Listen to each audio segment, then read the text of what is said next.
ಹೋರಾಟ ಯಾಕೆ ನಿರ್ಮಾಣ ಮಾಡಿದ್ರು ಅಂದ್ರೆ, ನಮ್ಮ KRS ಪಕ್ಷ ಇವತ್ತು ಯಾವಾಗಾದ್ರೂ ಒಂದು ಪಕ್ಷದಲ್ಲಿ ಬೀದಿಗಿಳಿದು ರಸ್ತೆಗಿಳಿದು ಹೋರಾಟ ಮಾಡ್ತಾ ಇದ್ದಾರೆ ಅಂದ್ರೆ KRS ಪಕ್ಷ ಮಾತ್ರ.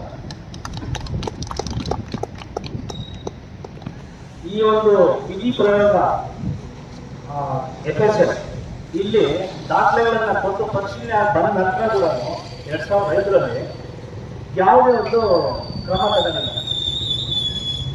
ತಗಲಿಲ್ಲ ಅಂದ್ರೆ ಇಲ್ಲಿ ನಮ್ಮ ಮೂಲಭೂತ ಹಕ್ಕು ಸಂವಿಧಾನದಲ್ಲಿ ಎಲ್ಲರಿಗೂ ಸಮಾನತೆ ಇದೆ. ಗಾಳಿ, ನೀರು, ಬೆಳಕು. ಈಗ ಮೊನ್ನೆ ಕೊರೋನಾ ಬಂದಾಗ ಗಾಳಿನೂ ಮಾರಾಟಕ್ಕೆ ಇಟ್ಬಿಟ್ಟು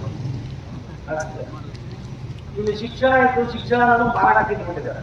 ಶಿಕ್ಷಣವನ್ನು ದುಡ್ಕೊಂಡು ಪಡಿಬೇಕು. ಇವರು ನೀರಂತೂ ಮಾರಾಟಿದ್ದಾರೆ, ಬೆಳಗ್ಗೆ ನೀರಿನಂತೂ ಬಾಟಲಿನಲ್ಲಿ ಮಾರಾಟಿದ್ದಾರೆ. ನೀರು ಸಿಗಲ್ಲ ನಮಗೆ, ಮೂಲಭೂತ ಉಚಿತವಾದ ಶಿಕ್ಷಣದಲ್ಲಿ ಸುಮಾರು ಒಂದು 7 ಎಕರೆ ಜಾಗ, ಏನು ಅದೊಂದು ಸರ್ಕಾರಿ ಜಾಗವನ್ನ ಮಾನ್ಯ ತಹಶೀಲ್ದಾರ್ ಅವರು ಪುರಸಭೆಯವರಿಗೆ 1991ರಲ್ಲಿ ವಹಿಸಿಕೊಟ್ಟಿದ್ರು. ನಿವೇಶನ ರಹಿತರಿಗೆ ನಿವೇಶನಗಳನ್ನ ಹಂಚಿಕೆ ಮಾಡಿಕೊಡ್ಲಿಕ್ಕೋಸ್ಕರ ಆ ಜಾಗವನ್ನ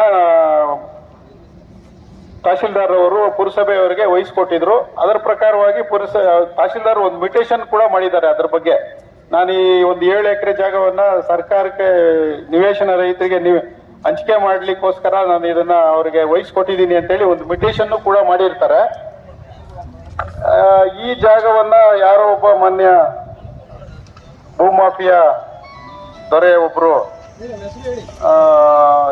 ಒಂದು ಹಾಸ್ಪಿಟ್ಲು, ಒಂದು ಮೆಡಿಕಲ್ ಕಾಲೇಜು ಅನ್ನೋ ಒಂದು ನೆಪದಲ್ಲಿ ಅದನ್ನ ಮಾಡಿ ಸಾರ್ವಜನಿಕರಿಗೆ ನಾನು ಒಂದು ಸೇವೆಯನ್ನ ಮಾಡ್ತೀನಿ ಅಂತೇಳಿ ಆ ಒಂದು ಜಾಗವನ್ನ ನಮ್ಮನ್ನ ಒಕ್ಕಲೆಬ್ಬಿಸಿ ನಾವು ಅಲ್ಲಿ ಏನು ನಿವೇಶನಗಳಲ್ಲಿ ಯೂನಿವರ್ಸಿಟಿಯಲ್ಲಿ 4 ಎಕರೆ ಇದೆ ಕೂಡ